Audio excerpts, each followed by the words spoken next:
In the true crime world, it's pretty rare to come across a case that you haven't heard before, especially when a case has so many different intricate layers to it. And I have to say, the case that we're talking about today, it is one of those cases. It is a wild ride and a lot to take in. Here's where it starts, and let me just kind of give you the sneak preview of this. At the end of her shift, Katie Kearns did something that she didn't normally do. Instead of going straight home, she made a last minute decision to meet up with a couple of people that she had just been serving at the bar that she worked at. Now, at the time, it didn't seem like a big deal. It felt like one of those, small, harmless choices that you make at the end of a long night, long shift. But that decision, it would end up being the last confirmed movement that anyone could trace. Because the place that Katie went after work that night, it wasn't just somewhere new. It was somewhere where people in her life already had a bad feeling about it. And after she walked through those doors, everything changed. Hey guys, my name is Annie Elise. This is 10 to Life. Let's jump right in.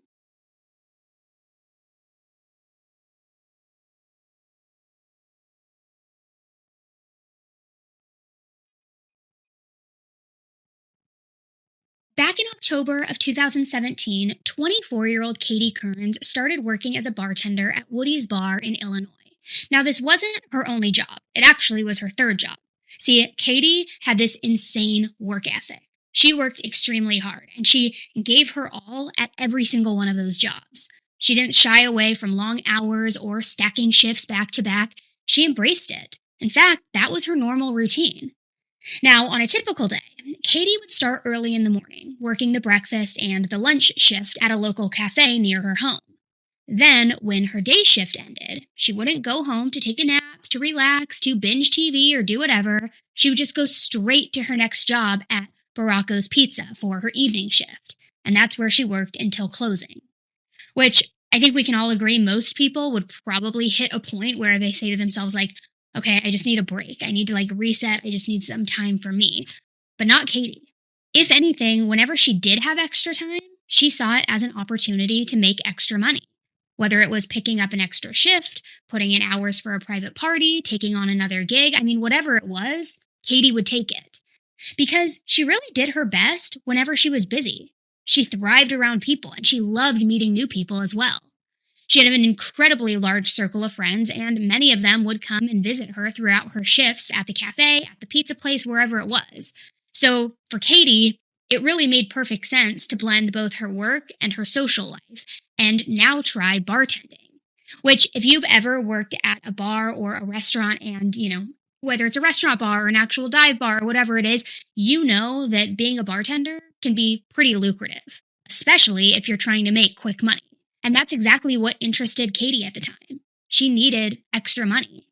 See, she was trying to cover some unexpected car repairs, and she was currently borrowing a car from her ex-boyfriend Daniel so that she had reliable transportation to and from work. Daniel and Katie had dated for a very long time, and luckily, after they broke up, they did remain friends. They had been in each other's lives forever, and he also really cared about her and he wanted to make sure that she succeeded.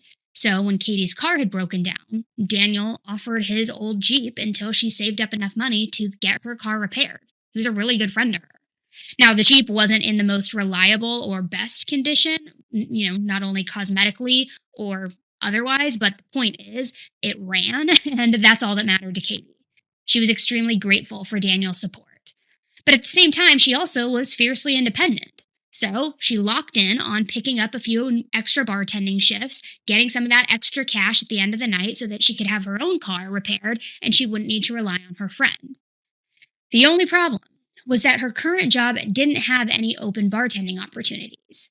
So she began applying at other places. And it's really hard to get behind the bar without having experience. And that's true of any kind of bar, restaurant, dive bar, whatever. So by the end of summer, Katie still hadn't been placed and she was feeling pretty far from her goal. She felt a little bit defeated. She had basically applied to every bar in the area at that point, but still didn't have any bites. However, she didn't give up. She was determined. So she decided she was just going to expand her search a little bit. And that is when Woody's finally happened. They called her about an open position. So Katie went to her interview, they loved her, and they pretty much hired her right on the spot. It was for their Sunday night shift, which to Katie, this really did feel like a step in the right direction. because just that one shift, it was enough to get her foot in the door. She was really excited about it too, and with Sunday Night Football, she knew that there was some real potential to make good money here, to make the conversations happen, get good tips, socialize, all of the things that come with that buzzy crowd. So Katie started working at Woody's in mid-October, and things picked up pretty quickly. She seemed to genuinely enjoy being there, and it showed. Her Sunday crowd, it began to grow and grow, and it seemed like things were finally going right for her. And for the first time in a while, she felt hopeful, because there was now a real possibility that if things kept going well, she might not have to juggle 3 jobs anymore. She could maybe cut down to 1 or 2 jobs and actually breathe a little bit, finally have some financial stability, get her car repaired. Things were looking up. However, not everyone was excited about her new job as she was. Her friends and family were a little bit trepidatious and worried about her safety being at the bar, which, to be honest, they had every right to be concerned, because they weren't just being overly cautious or helicopter friends and family. They had valid reasons. One being that Katie was known for being extremely sweet, like the kind of person who would do anything for anyone, which those are, of course, amazing qualities that any family would be super proud of, and they're exactly the kind of qualities that make somebody a good friend. However, being a young adult in a big, big world and a bar scene with a big heart, it can sometimes put you in some vulnerable situations, especially when you're in this brand new environment with strangers who have been drinking and sometimes flirty and things like that. And look, I don't want to say that they weren't happy for her. Her friends and family were happy for her, and I don't want to say that they were judging her. It's just that to them, the same independence and freedom that Katie was excited about, it made them a bit uneasy. Now, Katie's dad, Kevin, was a liquor distributor, and he knew from just his experience that bartending can be kind of dangerous. So now to have his daughter working the night shift alone with alcohol, cash tips, late nights, and being further away from home without the most reliable car, it definitely set off some alarms. But Katie was cautiously optimistic, because she was already working late nights at the pizza place. However, deep down, even though she was optimistic, she knew that they were right, because the environment, it was completely different at Woody's than the pizza place. The pizza place that she had worked at was a successful family-owned place with locations all throughout Chicago and the nearby suburbs. They're really involved in the community as well, and a lot of their regular customers are actually off-duty Chicago cops and firefighters. So she already felt a level of just protection, safety, community. Plus, she had an extra layer of protection, because her brother Matt managed the location where she worked. So whether he was physically there or not, there was somebody always there looking out for her. Someone who knew her, someone who had eyes on the situation. And Woody's, it just didn't have that same safety net. There were also some concerns about her safety, because Woody's wasn't exactly located in the best area. And I want to pause here for just a second, because when I first heard the city it was located in, Joliet, I had a moment kind of like, wait, why does that city sound familiar to me? Where do I know that city from?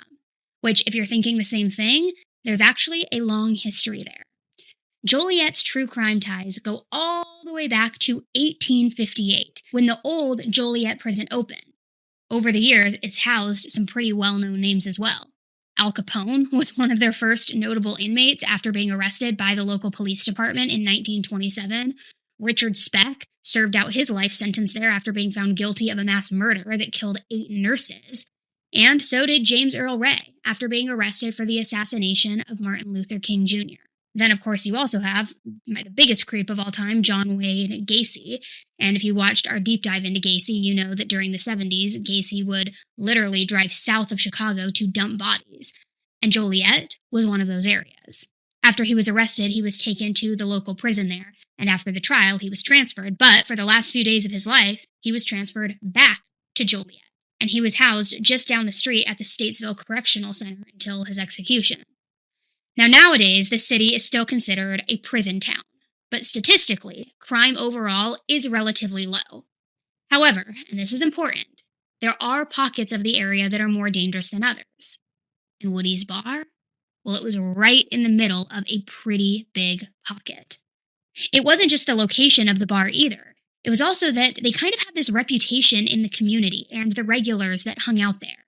Even the owners acknowledged that some sketchy things had gone down in the recent years. For example, in 2015, a 52-year-old man was just shot and killed while sitting in his car in the parking lot.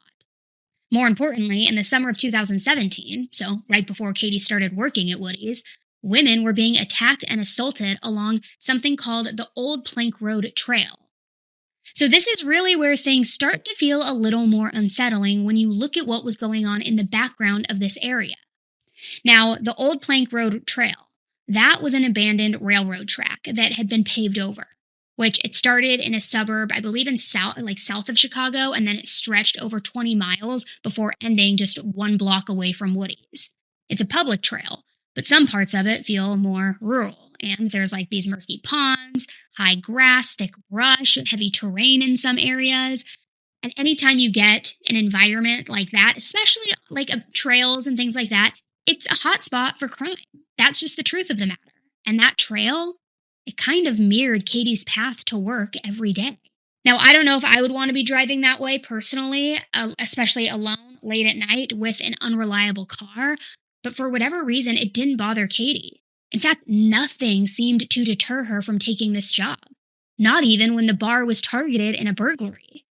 And I think that this is the point where the people closest to her really started questioning things like, we're nervous, we don't feel good about it, look at the history of the area, you don't have the best car, and she was cautiously optimistic, but they were concerned. They knew Katie, and the Katie that they knew wouldn't normally put herself in a situation like this just for extra tip money. Things weren't fully adding up to them. So they started wondering, what is it about this place that's pulling her in? Why is she so set on staying there? Now, in Katie's defense, she was 24 years old, and she was meeting a lot of new people, making new friends, stepping into something new.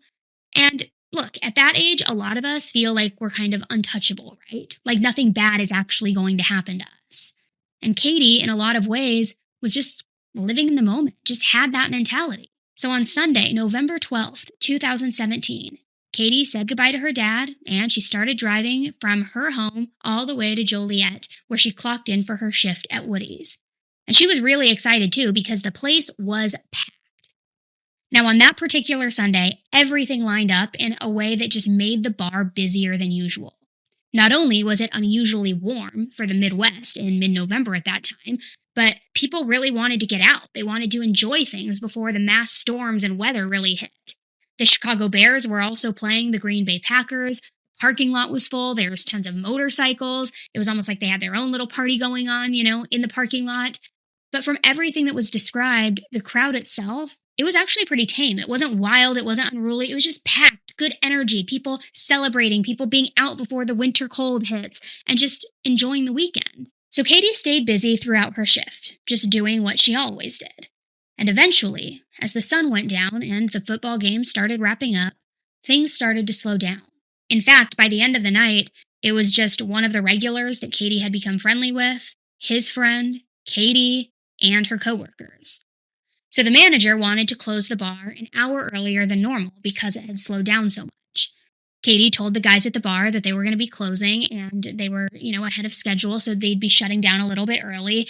They seemed a bit annoyed by that, so she tried to smooth things over by pouring them a shot, including one for herself. And if you've ever been in a situation like that, you get it. We're like, I know, guys, I know, but we're closing down. Here's a shot. Like, you're just trying to appease them, make the situation lighter. She's like, I'll take one with you. Like, we're just slow. We're going to close down. And so that's what happened. Now, I want you to remember this, though. I want you to remember the little piece of information that I just shared, because although it seems small, it will matter later. Now, still, even after all of this, the guys were not ready to call it a night. So instead, they invited Katie to meet up with them after her shift. Normally, Katie wouldn't have gone out without a group after, a shift like that. Plus, she had to be up super early for her morning shift. So most nights, she would just go straight home and, politely decline any invitations. But this time was a little bit different, because this time she actually had some extra time. And for once, she felt like she could just enjoy herself a little bit. The bar was closing up early. She was going to have more time for herself. What's it going to hurt to have a few drinks? So before she left, she asked her coworker to walk her out to her car, just to be safe. And then she also let them know that she was planning to meet up with those guys. So Katie continued on with her night, and at the time, nothing seemed unusual about it. Fast forward to the next morning. Katie's friends started waking up and realizing that she hadn't checked in with them after her shift, and she hadn't replied to the last message in the thread. So they assumed she was out late, she was probably still sleeping, possibly even a little bit hungover, which honestly, that's all pretty normal. I mean, it happens all the time. You go out, you're having a good time, you aren't really paying attention to your phone, responding, things like that. So they figured that she would just check in later, probably once she got to work at the cafe and, maybe got some food in her, picked up her phone, and would just catch back up. The point being, they weren't immediately alarmed. But then things started to shift pretty quickly. Like I said earlier, Katie was one of those people who just naturally built strong connections. Her coworkers weren't just coworkers, they were like an extended family to her. And one of them was a girl named Angela. They worked together all the time at the cafe, and they really did consider each other really close friends. In fact, Katie considered her one of her best friends. So when Monday morning came, and Katie didn't show up for her shift, Angela noticed. At first, it didn't feel like a huge deal. She knew that Katie had been working late, so she figured maybe she just overslept or maybe she was just running behind. She tried calling her a couple of times, but Katie didn't answer. And Angela wasn't too worried, because although it was, unlike Katie to blow off a shift, she kind of expected that at any moment Katie would just come rushing through the door, apologizing, maybe flustered, being like, I'm so sorry. Let me take over the tables. Let me, catch up. So Angela didn't overly worry, but she also kept her eyes on the door during the morning rush. And Katie never showed up. So now she was starting to feel a little worried. At the same time, they were also in the middle of a very busy shift, already short a server, so she couldn't keep stepping away to call and check in on Katie. But still, something wasn't sitting right. Then, when the cafe shut down at lunch, and Katie was officially a no-call, no-show for her shift, it was clear that something was seriously wrong. Because Katie would never do that. There was no chance that she would ever just blow off work. And there was also no way that she would have slept through an entire shift and not checked in at all. Because this wasn't Katie. She didn't just disappear. She didn't leave people wondering where she was. And as everyone started trying to figure out where she had gone after leaving Woody's, one detail would change the entire course and direction of this case. But what nobody realized yet was that after leaving Woody's the night before, Katie hadn't just gone out with a few people for one more drink. She had gone to a clubhouse connected to one of the most notorious outlaw gangs in American history. And from that moment on, this case would spiral into something far darker than anyone expected. All right, you guys know I am always looking for things that help support overall wellness, but I also don't want to add 10 more complicated steps into my routine. And lately, I've been really hyper focused on my gut health, immune support, energy, all the things that just get, disintegrated by everyday modern life. And I'm stress, processed foods, lack of sleeps, everything just kind of sometimes will affect your health in one way or another. But I first heard about Armra colostrum on, I have to say, TikTok, and I saw people talking about it and I kind of thought it was gimmicky. But then I really looked into it and then I tried it. And Armra colostrum is unbelievable. What I like about it is that it works at the cellular level to really help support your gut barrier, your immune health, and your overall wellness from within. And unlike a lot of the wellness trends that are out there that feel like a temporary band-aid, it's something that is designed to actually strengthen your body's foundation. So I have especially noticed feeling way less run down, just more balanced overall when, between being a mom, juggling work, recording, travel, all of the things. It's great. And you can just scoop, I raw dog it for me into my mouth and just throw it directly in. And it's so easy. It's not an extra crazy step in your routine. And colostrum is packed with over 400 bioactive nutrients that help support immune health, gut health, metabolism, hair, skin. Basically everything. And we've worked out a special offer for my audience. Receive 30% off your first subscription order. Go to armra.com/10tolife or enter code 10tolife to get 30% off your first subscription order. That's armra.com/10tolife. Once Katie had missed an entire day of work at the cafe, Angela started digging, and she checked Katie's social media activity. However, there was nothing. So throughout the rest of the day, she just kept trying to get in contact with her. She was calling, texting, and she even started to ask around if their other friends had heard from her. Now, interestingly enough, that particular Monday, Katie wasn't just scheduled at the cafe. she was also scheduled to work the night shift at Woody's. So even with the concern building throughout the day, there was also still this small part of everybody thinking that, she'll still show up to her night bartending shift. It's a relatively new job. She'll show up. She's probably sleeping. We're overreacting. But when it came time for her to clock in at Woody's, she didn't walk through the door. She didn't clock in. And that is when panic really started to set in. Now it wasn't just one missed shift, it was both. And that is when things really shifted for Angela. She knew that something was wrong, and she reached out to Katie's family to see if Katie was even at home. Now, you might be wondering why she waited to contact Katie's family to check in on her. But it's important to understand that Katie was really close with her family, especially her dad, Kevin. And she was very close with her siblings. She lived with them. They were all super tight, super connected, all the way to the point where it kind of just blended together. Friends, family, everyone knew each other. They always would hang out at her family's house too and spend time together. It was just kind of that dynamic between everyone on Katie's side. They were all very close. So when something like this happens, hello, it kind of puts people in a strange position. Because Katie was, yes, technically an adult. She was single, she was working a lot, she was living her life. And when you're in that stage of your life, it's not unusual to come home late or not come home at all. And it's not always an automatic red flag. Usually you just check in, you send a quick text being like, hey, I'm staying at so-and-so's house or whatever, or something like that. But sometimes people forget. It does happen. So from Katie's dad's perspective, at least at first, there were reasonable explanations. Maybe she stayed out late. Maybe she had too much to drink. Maybe she crashed at a friend's place. Maybe her schedule changed and she actually didn't have to be at the cafe that morning. So instead of coming all the way home, she just stayed out in Joliet and figured that she would come back later that night after her night shift. And from her friend's side, it was kind of the same hesitation. Because they were young too. And, you don't immediately go to somebody's parents over something like this, being like, hey, your 24-year-old daughter, I haven't heard from her, even though she's an adult. Where is she, when there could be a perfectly normal explanation? What if she was seeing someone and just didn't want her family to know, and she was keeping it a secret? What if it was nothing and now you've made it into something unintentionally? There are a million reasons why they didn't go straight to Katie's dad right away. So instead, they waited. They waited to see if she would show up to work. They waited for her to respond. And when she didn't, they called her dad. Now that was the moment that things got real, because Katie's dad thought that she was probably with them. But now, there was not a simple explanation anymore. He knew that she wasn't with them. She wasn't with friends, she wasn't at home, she hadn't checked in with anyone. So they knew that something major had to have happened. And at that point, there was no more waiting. They needed to get everyone together and go find Katie. Now, Katie's dad, he did not waste any time.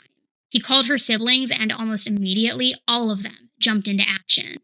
They posted on social media. They were asking anyone if they had seen or heard from Katie. They were trying to get eyes on her and her last location as fast as possible. It was just like they assembled and they started looking at everything. And I know some of you might be wondering, okay, well, why go to social media first? Why not go straight to the police? And this is something that really bothers me because for whatever reason, a lot of people believe that you have 48 hours before you can report someone as missing. But that is just not the truth. Time does matter in a situation like this. There is no mandatory wait time to report a missing person in the United States. So the whole idea that you have to wait 24 or 48 hours, it's all a myth. You can report someone missing immediately. In fact, police are advised to take those reports right away, especially if it involves children or seniors or anyone who is considered vulnerable. The first few hours in any investigation are critical. So waiting can actually make a huge difference in how things unfold. Also, anyone can file a missing person report. You don't have to be related to the person. You don't have to be their caregiver. Anyone can file. So if something feels off, you can make that call. And in Illinois, where Katie lived, the law is very clear because it's actually against state law for a law enforcement officer to refuse an in-person missing person report for any reason. It doesn't matter the person's age, their lifestyle, how long they've been missing, none of that. Officers literally cannot tell you to wait, and they cannot deny the report either, even if they believe that the person may have left voluntarily. But not everybody knows that information, which is why I thought it was very important to share it with you. So now that we've cleared that up, let's get back to Katie. Once that 48-hour mark hit on Tuesday, Katie's dad, Kevin, officially filed a missing persons report with the police department. He told officers that Katie was last seen at the bartending shift at Woody's Bar, located on Washington Street in Joliet. And he said that the time that she was last seen was at approximately 12:30 a.m. He also made sure to include that she was driving, an unreliable, dark-colored 1996 Jeep Grand Cherokee. Now, from there, things moved fast, and the media picked up Katie's case immediately. Well, Rob, Will County Sheriff's Police are looking into what happened to Katie Kearns. Her family filed a missing persons report yesterday after she disappeared early Monday morning. Kevin Kearns has not seen or heard from his daughter Katie in 3 days. He says the 24-year-old always stays in touch with her family, and at this point, he's scared about what could have happened to her. I don't know what to think. I just keep waiting for the phone call. But hey, Dad. Katie was last seen Sunday night at Woody's Bar in Joliet, where she was a bartender. Her shift ended at midnight. Monday morning, she was a no-show at her other job at Cafe Miel in Orland Park. By Monday evening, when she had not returned to the Mokina home she shares with her dad and sister, the tight-knit family knew something was wrong. News crews came to Joliet from Chicago and even from Springfield, all to cover Katie's story. And her family didn't hesitate when it came to the media. They spoke to anyone and everyone that they could, just trying to get her face out there. They were hoping that someone, somewhere, had information. And sure enough, it worked, because by Tuesday evening, everyone knew that Katie was missing. Her face was everywhere. Social media, TV, billboards, flyers, posters. I mean, if you were in Illinois, you knew exactly what Katie looked like. And you also knew who to contact if you came into contact with her. People also came together to help her family, and they started organizing searches, posting bulletins, sharing her photo around town, doing anything that they could. The community really showed up for Katie. But as the search started to grow, so did the rumors. Once people found out that Katie worked at Woody's, they started coming up with their own theories. And that's where things started to get complicated. People began making all sorts of assumptions based on the kind of place that Woody's was known to be, the reputation that it had, and the people who hung out there. And it seemed like everyone kind of had their own idea of where to look for Katie. But for the most part, I will say there were 3 major theories that were floating around the town that stood out from the rest. So let me just break those down for you. Theory number 1, I mentioned earlier that the last time that Katie was seen, it was an unusually warm day and that a lot of people were out. People were out riding their motorcycles, trying to get in one last ride before the winter. The bar was packed with people, and then it just slowed down to a handful of people. Now, one of them happened to identify 2 guys that Katie closed with as members of this group called the Joliet Outlaws Motorcycle Club. He also told people that Katie mentioned going to meet them at the biker clubhouse after work. So it seemed like a lot of people felt pretty confident about the information that was floating around too, since it came from a witness. However, others did have some doubts. The motorcycle clubs in the area were actually very present in the community as well. They weren't hiding underground, they weren't doing anything shady like that, and the Outlaw Clubhouse was right on the main road. So I mean, how much could they really be hiding? Especially knowing that other people were in Woody's Bar that night. So some people were looking in a different direction. Which then brings us to theory number 2, that whoever was attacking women on that old plank road trail was likely the same person who did something to Katie. And there had been an arrest related to the attacks, so the police did have a lead, which I'm going to refer to that suspect in this theory as Joe for now. But Joe was arrested by the Will County Forest Preserve Police Department after he had been found lurking in the forest preserve after dark. The police questioned him about the attacks, and he denied being responsible for them. And the truth was, they didn't really have any evidence, so because of that, they couldn't charge him. But he was a suspect. So instead, the police decided to go ahead and charge him with being a sexual predator who was loitering in public, or in a public park. Because, remember, he was there after dark. But apparently, there was some room for doubt with that, because those charges were misdemeanors, and he was released just days after his arrest. Now, when Joe's arrest report was highlighted in the media and in, the local police blotter, it would actually turn out that he lived just a block away from Woody's. So now, naturally, people were connecting all of it and kind of like, okay, this is someone that you would want to look at in Katie's case, right? Involved possibly in her disappearance. He lives nearby. He's already been a suspect. He's been arrested for something else. But there was one big problem with this theory. Joe was actually very well known to the police. He was a part of an active burglary ring that targeted car parts and batteries. And that same burglary ring just happened to be responsible for the burglary attempt in Woody's parking lot. So the police already knew all about him. And more importantly, they knew that there's no way he could have been responsible for what happened to Katie, because they were already actively investigating him. So he was never listed as an official suspect or official person of interest. But then that takes us to theory number 3. And the last theory is very easy to understand. Some people thought that Katie may have fallen victim to a crime of opportunity. That maybe her car broke down and somebody stopped to help her, but they had other intentions in mind. Maybe somebody followed her that night and robbed her for her tip money that she made at the bar.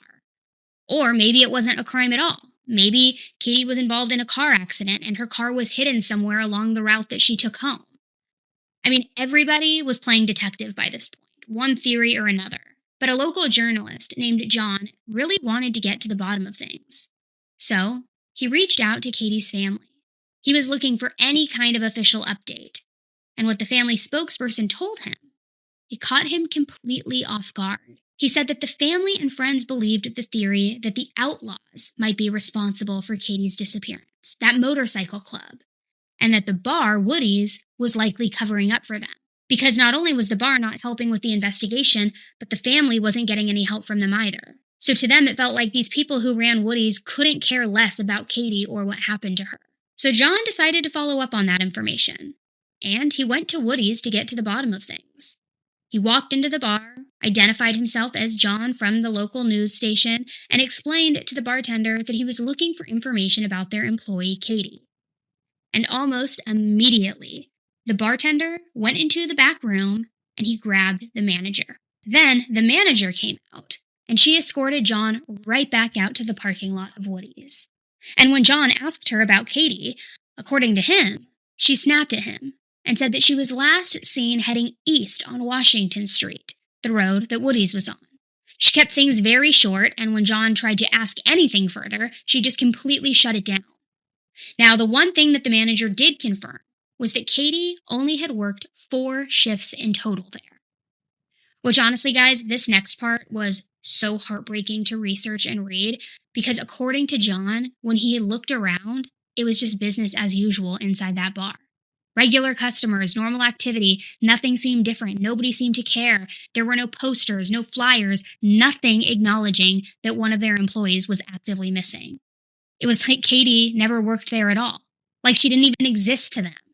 And that part, it really stuck with me. Needless to say, the bar didn't do themselves any favors talking to a journalist like that.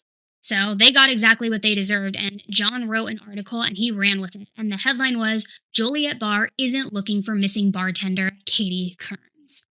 In the piece, he didn't hold back either. And he included the theory that members of this outlaw group may have been involved in Katie's disappearance. Which I have to give him credit, because I don't know how many journalists would feel comfortable putting out a story about a missing person and directly pointing toward a local biker gang like that. But I mean, good on John. Maybe he had an inside source to back it up. I don't know. Maybe he felt safe to do so. Who knows? But what's interesting is that right after this article went live, the case took a very tragic turn. Now to some sad breaking news to pass along. That missing bartender we told you about earlier in the newscast has been found dead. Sheriff's officials say the body of Caitlin Kearns was found in Kankakee County. Detectives say she was the intended target of a homicide, but authorities are not saying yet if anyone is in custody. We will, of course, have the latest on the story coming up on our news at 5 and 6. That's one of those moments where everything just stops. Because now the case had taken a devastating turn. Katie was no longer just missing. She had been found dead, and witnesses were placing her at the Outlaws clubhouse. But even with all of that, there were still huge gaps in the story. And before we can understand what may have happened to Katie that night, we need to understand exactly what kind of world she had stepped into. Okay, can we talk about that feeling where you're exhausted by like 2 p.m., you're craving sugar, craving carbs, yet somehow you still feel hungry even after eating? Because honestly, that cycle is brutal, especially if you are constantly on the go.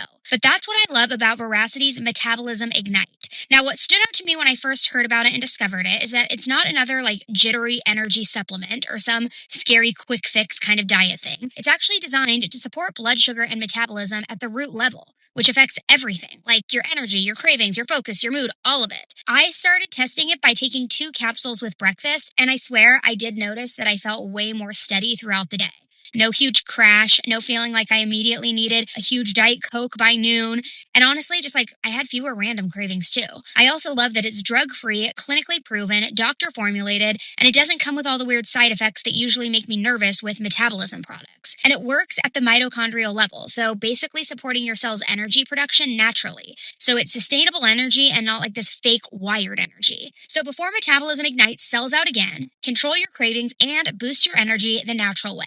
Head to veracityhealth.co and use code 10tolife for up to 65% off your order. Once again, that's VERACITY health.co for up to 65% off, and make sure that you use my promo code 10tolife to get the deal and so they know I sent you.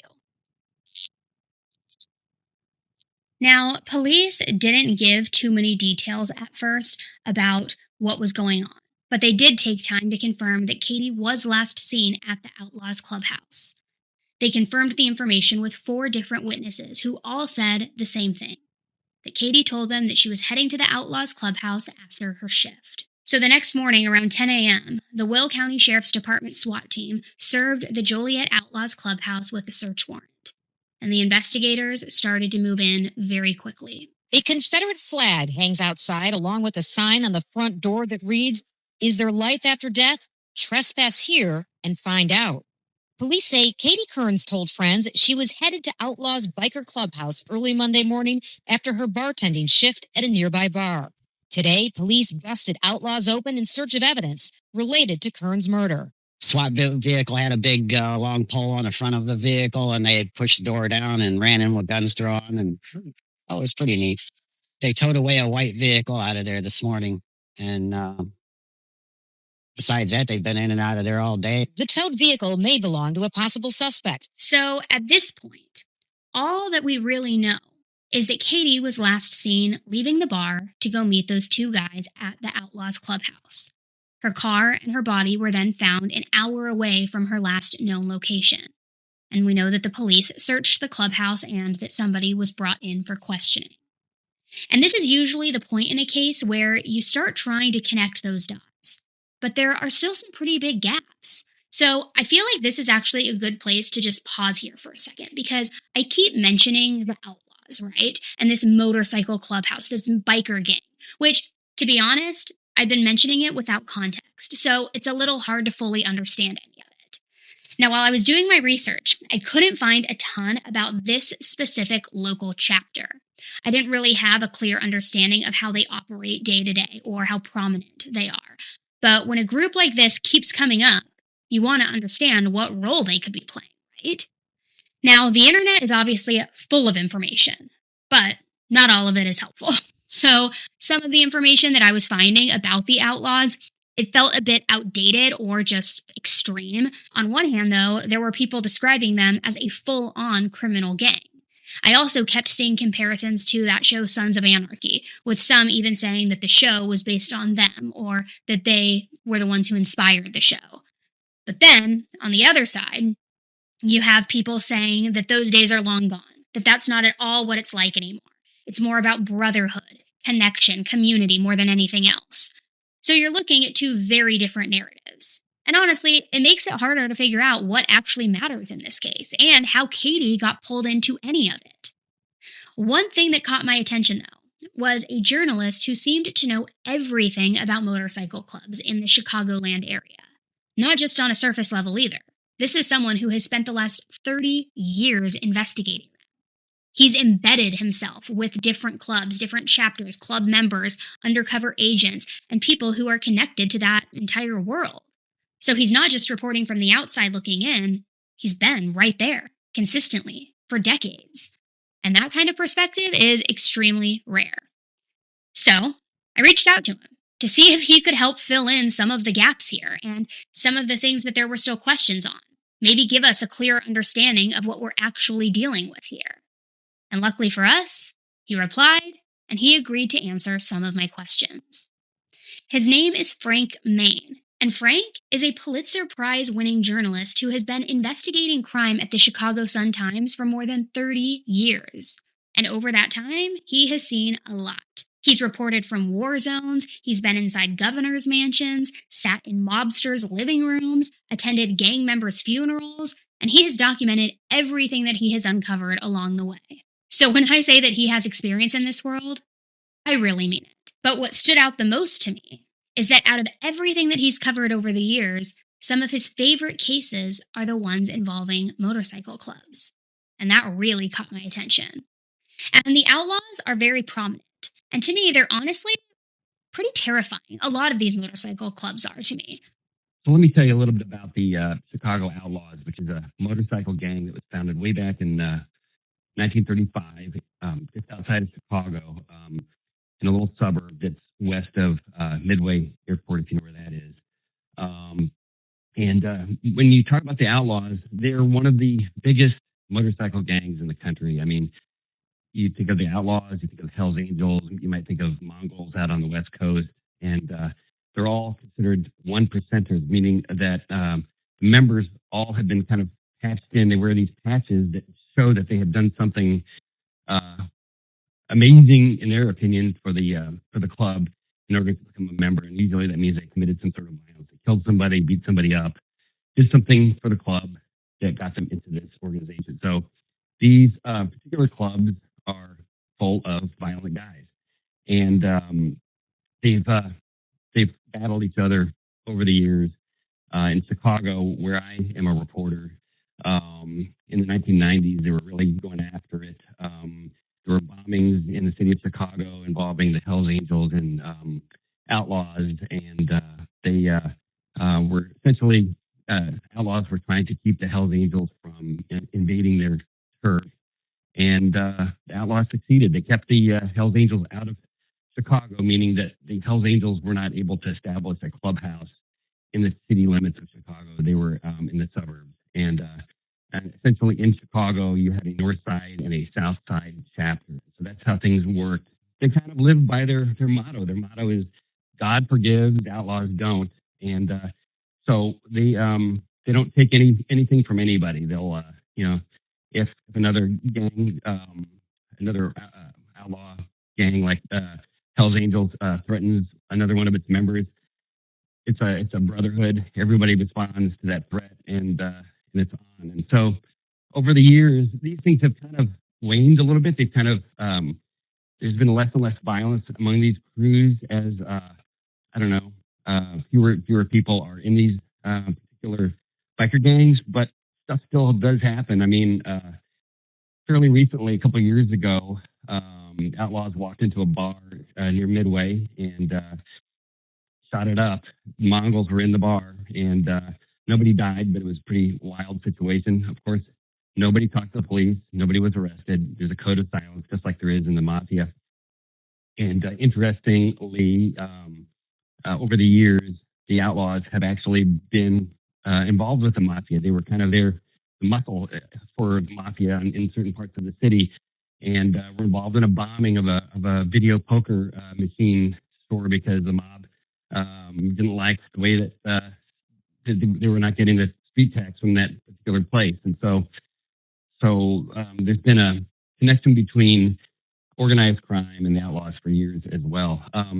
But just one more thing before I kind of talk about the suburban element of the outlaws. The Chicago Sun-Times talked to the longtime leader of the mothership of the Outlaws organization on the south side. That was a guy named Big Pete.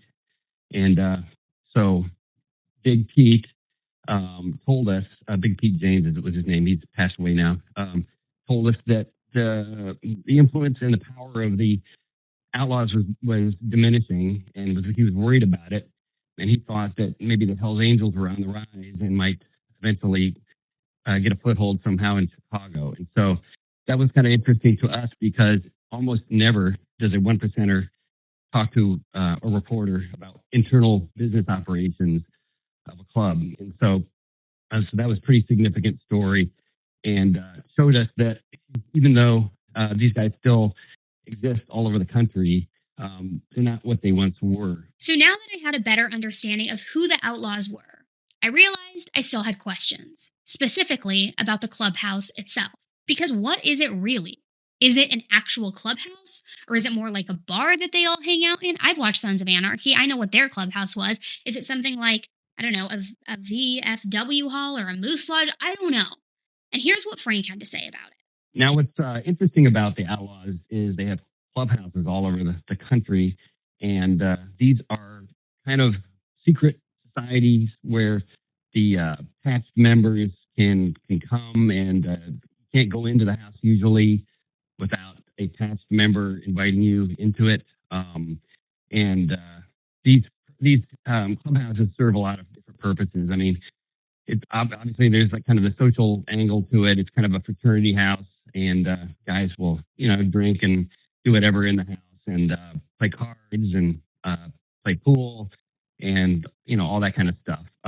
There's some other business aspects to the clubhouse. I mean, a lot of clubs were involved in methamphetamine sales and other kind of sales, and so some of that business might be conducted behind the doors of the clubhouse, and these are kind of clubhouses that are in neighborhoods, and you might drive past some of these clubhouses, not even know that you're going past an Outlaws clubhouse. There are exceptions. There's the one on the south side of Chicago, which is the mother house of the Outlaws, and you definitely know that you're going by a fearsome place because it has plate metal barrier in front of the door so that bullets can't get fired into the clubhouse and that kind of thing.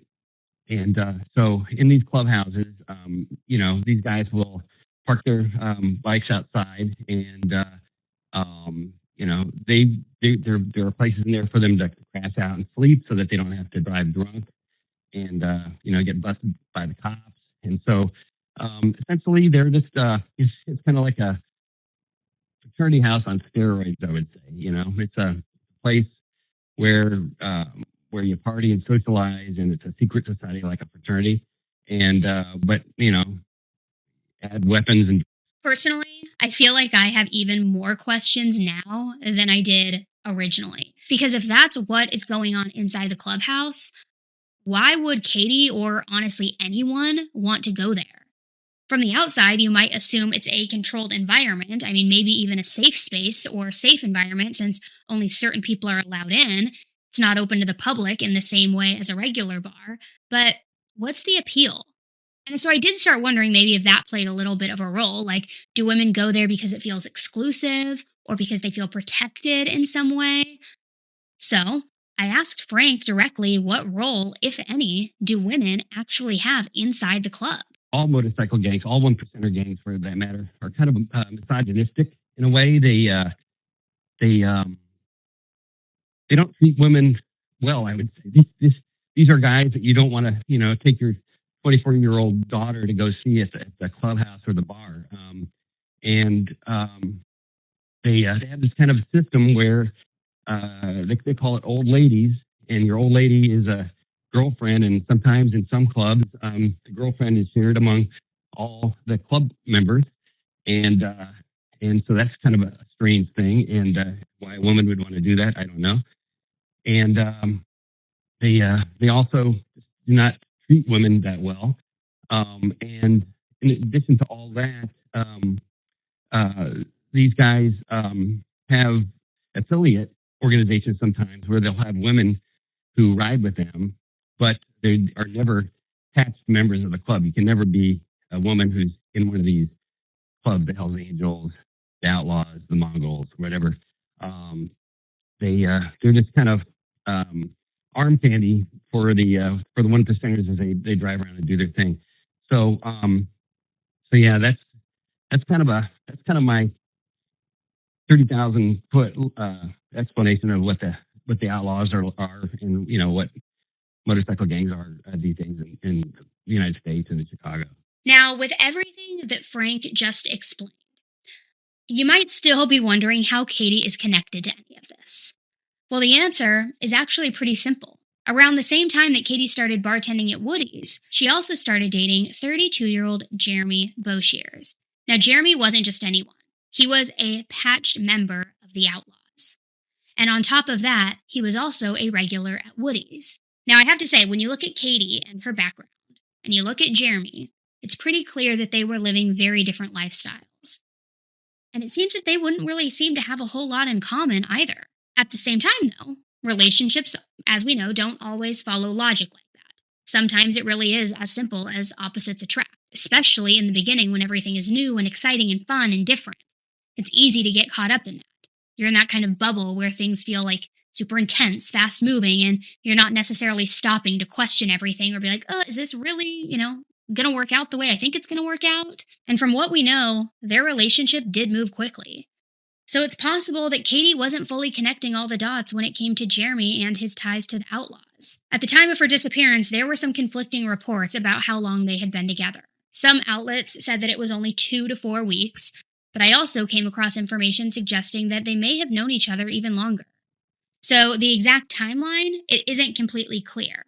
But what does seem consistent is that in those 2 to 4 weeks, they spent a lot of time together.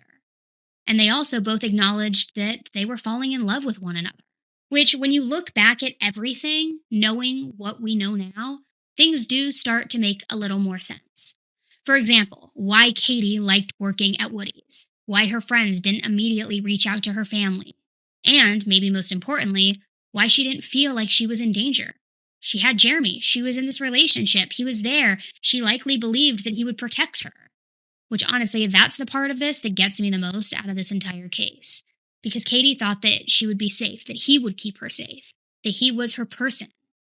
But in reality, Jeremy was a monster. Information tonight about the man who's charged in the death of a Mokina woman. Jeremy Boshears is charged with concealing Katie Kern's death. He is not at this point charged with her murder, but investigators are saying those charges could come this weekend. Once Jeremy was officially identified as the man taken into custody and once he was charged, the speculation in Katie's case didn't slow down.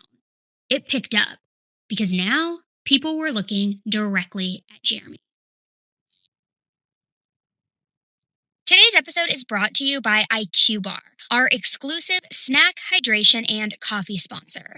IQ Bar protein bars, IQ Mix hydration mixes, and IQ Joe mushroom coffees are the delicious, low-sugar brain and body fuel that you need to win your day. And honestly, these have become such an easy grab not only for me, but my friends, my husband, on any sort of busy day where we're running out the door. We have drop-offs, we have swim for the kids, recordings, whatever it is. Sometimes I look up during the day and I realize that I haven't even eaten anything all day. And what I like about IQ Bar is that everything is packed with clean ingredients and with protein, but without tasting overly healthy. I mean, you know that taste, right? Like the chalky, cardboardy, like not very good. The bars are super filling. The hydration sticks are great when I'm traveling or recording for long stretches. And my husband has been loving the mushroom coffee too, because it gives him that focused energy without feeling like overly jittery. I'm also pretty picky about ingredients, and IQ Bar products are gluten-free, dairy-free, soy-free, and low sugar, which makes them very easy for pretty much anyone to work into their routine. And their ultimate sampler pack is honestly the best way to try everything because you get the bars, the hydration sticks, and the coffee sticks all in one.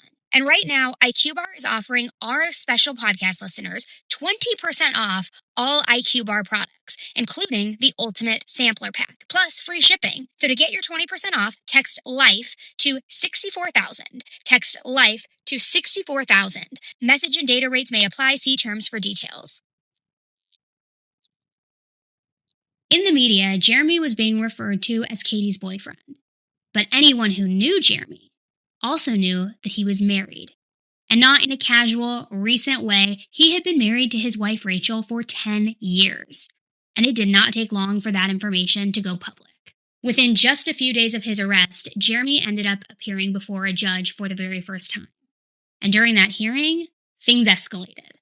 His charges were upgraded to 3 counts of first-degree murder, and he was given a $10 million bond by the judge. Immediately after the hearing, Jeremy's attorney, Neil Patel, spoke to the media for the first time. And for the most part, he downplayed Jeremy's connection to the outlaws, emphasized that Jeremy had no criminal background, and maintained that Jeremy was not guilty. He was innocent. He also pointed out that people had shown up at the courthouse just to support Jeremy, including his wife. And that was no small detail, which it got people talking, because once that came out, a whole new theory started circulating. If Jeremy was pleading not guilty, and considering the club's reputation and what people believe about, a code of silence, maybe he wasn't the only one involved in Katie's murder. There were some people who believed that maybe he didn't act alone, or that he didn't do it at all. Maybe it was bigger than that. Also, could his wife be involved? Did she find out about the affair? And that Jeremy just kind of cleaned things up and took the fall for it because he felt guilty of the affair. Now, personally, I don't think that there's a lot of weight behind that theory because investigators clearly had enough evidence to charge him with 3 counts of murder, and that doesn't just happen because the investigators have a hunch. But still, it also shows you where people's minds were going, right? Now, maybe there was something more that may have happened inside the clubhouse that night, and I do want to say this because it's important when it comes to Jeremy being married, and Frank talked a little bit about this too, about how relationships can work within the outlaws, and how, it's not uncommon for members to have both wives and girlfriends. So whether Katie knew that he was married when they started dating, that doesn't matter. Because honestly, I don't think it's fair for anyone to judge her based on that. We have no idea what Jeremy was telling Katie behind closed doors, or what the reality of his marriage actually looked like and what their arrangement was, and if she was okay with it, and if Katie knew and she was okay, who really knows, right? Now, at this point, though, there was still a lot of speculation. Nobody really knew exactly what happened to Katie, or what the motive was behind her murder. For her family and anyone following this case, that uncertainty, it did not go away quickly either. It dragged on, and it took nearly 5 years to go to trial. So when April 2022 finally came around and the trial finally started, people were paying very close attention. The defense presented their opening statements, and they revealed a brand new theory, one that people did not see coming. They claimed that Katie had actually taken her own life using an outlaw-owned gun. And they didn't just float that idea. They fully leaned into it. They brought in ballistic experts to support their argument. Jeremy himself took the stand, which, according to him, what happened inside the clubhouse that night was anything but a murder. Jeremy testified that on the morning of November 11th, 2017, tensions between him and Katie had already started to build. And then he said that things escalated when he told Katie that his wife was on her way to the Outlaws clubhouse to pick him up, which Katie apparently did not take that very well. She snapped at him and implied that he was just using her, and she told him to leave her the hell alone. So then Jeremy starts moving on to what happened on Sunday, November 12th, 2017. He said that he went to see Katie during her shift at Woody's so that he could smooth things over. And he said he wasn't alone. He went with Colby O'Neill, another member of the Outlaws. Then, when the bar closed around midnight, Jeremy met Katie out in the parking lot. They were hugging, they were kissing, and he said that she agreed to meet him back at the clubhouse. When he was questioned about what happened after Katie arrived at the clubhouse, Jeremy said that it was pretty laid back, that they had a couple of drinks and they were just hanging out.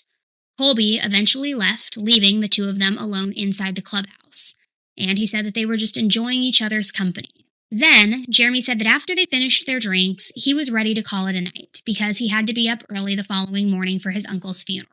Then he stated that when he told Katie his wife would not be going, Katie started insisting that she should go with him. And when he told her no and reminded her that he was married, he said that the situation turned into a heated argument. And he eventually told Katie, I think you should leave. When the arguing continued, Jeremy told the jury that he started shutting down the clubhouse, turning off all of the lights, and that is when everything went quiet. And Katie suddenly emerged from another room holding a gun that Colby had left behind. Now, this next part is where his account becomes very specific, because it was that moment when he started yelling, "What the f*** are you doing? What the f*** are you doing? Don't grab that." And he testified that he was begging Katie to put the gun down, and that Katie just responded with, "F*** you," and pulled the trigger.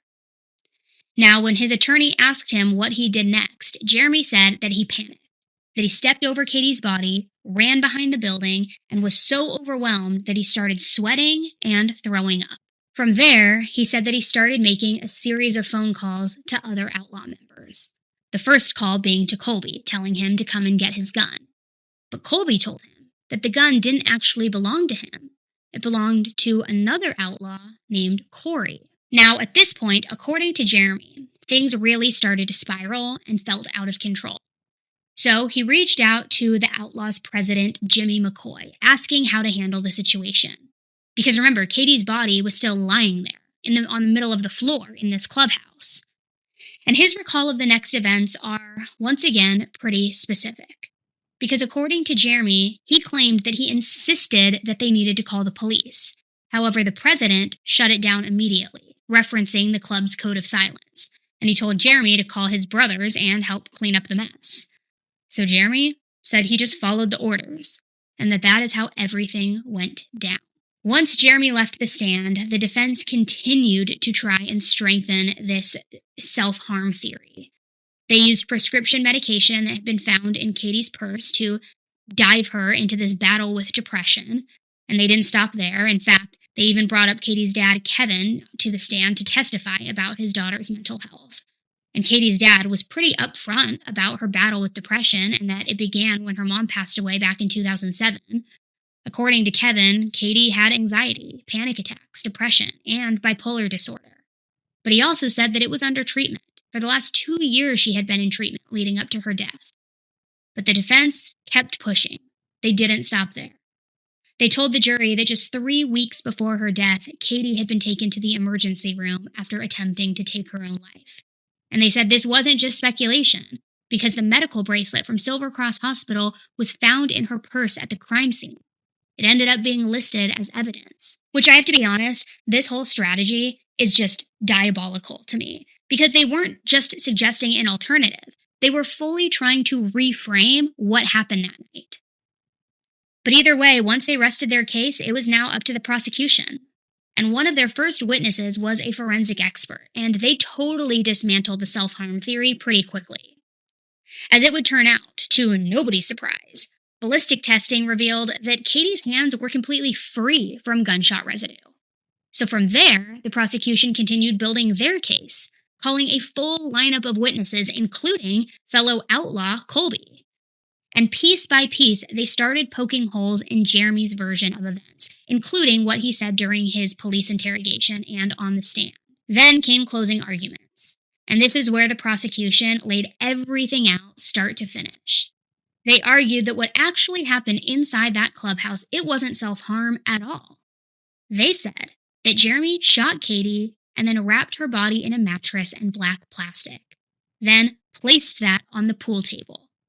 Then he made over 30 phone calls to other outlaw members so that they could come help him clean up the crime scene, have that code of silence, and help dispose of her body. Once 2 of the other members got there, they helped move her body into the Jeep, and Jeremy drove it over 60 miles to the home of another outlaw named Ron. When they arrived, they pushed Katie's Jeep into the pole barn and left her body in the trunk. And the prosecution backed all of this up with evidence. When they presented the crime scene photos to the jury, they were incredibly difficult to look at. So much so that one juror became physically sick, and the court had to actually pause before continuing. Then, once court was back in session, the prosecutors continued to display the crime scene photos. They just went slide by slide, and when they got to the image of Katie's body wrapped in black plastic, Jeremy broke down crying. After closing statements, it didn't take the jury very long at all to make a decision.